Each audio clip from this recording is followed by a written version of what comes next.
Sahur ini akhirnya dia juga yang masak. Masak apa yang? Sahur hari ke 16. Bocil. Ayo makan.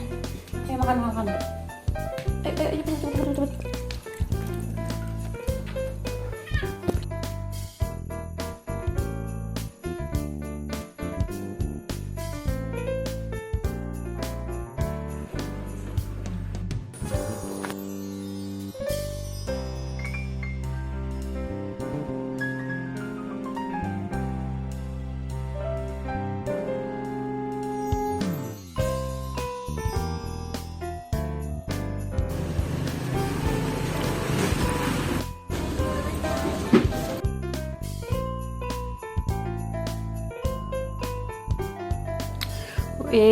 Makan buka kita soto buatan Maya.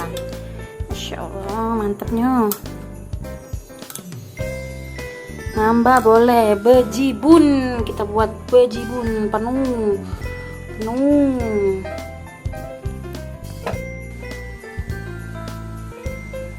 Mama, lihat sih nggak?